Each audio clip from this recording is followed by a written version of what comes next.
Anong isda ang lumilipad? Alam ko na yan, e-fish. Mali. Flying fish.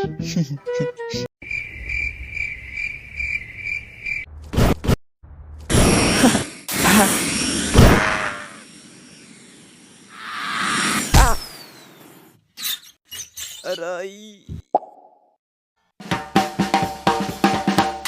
Since ang bahay namin ay malapit lang sa ilog, di naging hobby na namin noon ang mamingwit ng isda at pang-ulam na rin at the same time. Syempre matutuwa pa mga magulang namin. Imbis na paluin dahil tumakas kami sa pagpapatulog nila sa tanghali, may maidadahilan pa kami pag-uwi. Saan ka na naman galing, ha? Di ba pinapatulog kita kaninang tanghali, ha? Huwag ka na pong magalit, mama. Hindi lang po kami basta naglaro eh. Eto po isda. Hinuli namin sa ilog. Wow! Ang galing mo talaga, anak. Pagpatuloy mo lang yan, ha? I'm so proud of you. Lagi namin tong ginagawa tuwing bakasyon. Ang saya kasi sa pakiramdam kapag nakakahuli ka. Lalo na kung malaking isda ang nabibingwit mo. Tapos ipagmamayabang mo pa sa kasama mo. Boom! Panis! Ang laki na naman ng huli ko. Yan, maliit pa yan. Ito, antayin mo. Makakahuli rin ako ng mas malaki pa dyan.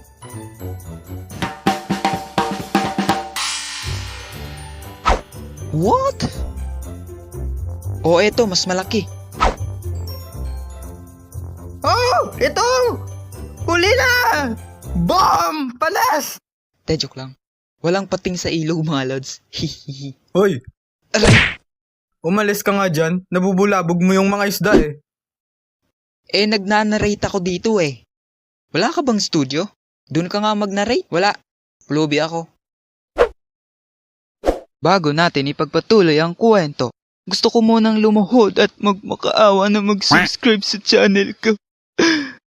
Joke lang. Base kasi sa ating YouTube Analytics, mas marami ang hindi nakapag-subscribe kaysa sa nakapollow na. Kaya kung ikaw ay hindi pa nakapag-follow, abay pindutin mo na ang subscribe button at i-hit mo na rin ang notif bell para every upload natin ay updated ka. Yeah! So yun lang, balik sa kwento.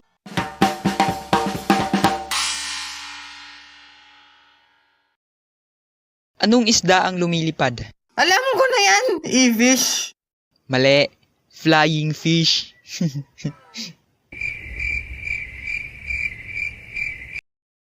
Anong isda ang ayaw ng gulo?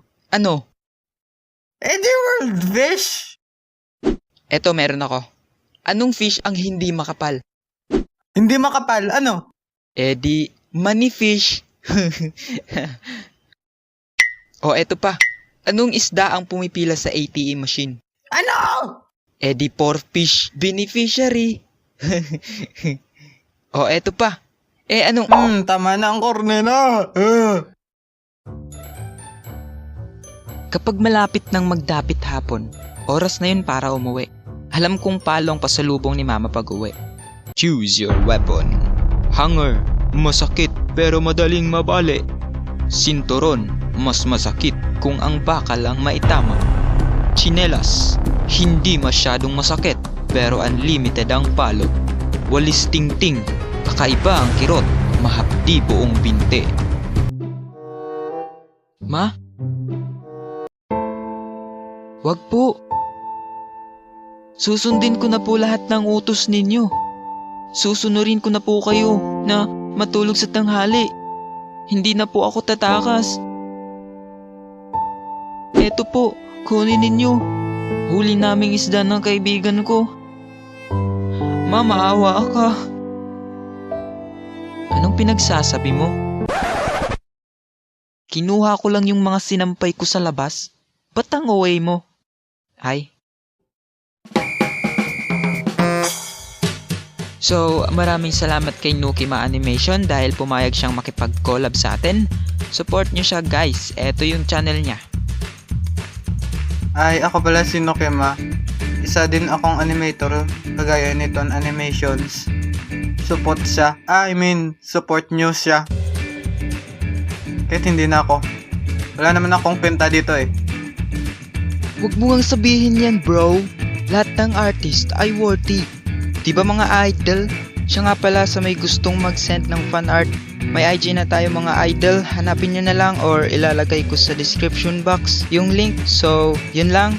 Shout out kay Raven25, Narukagi Animated, Mr. Average Lemon, Armark Animate, Nilclicks at Turjan Boy.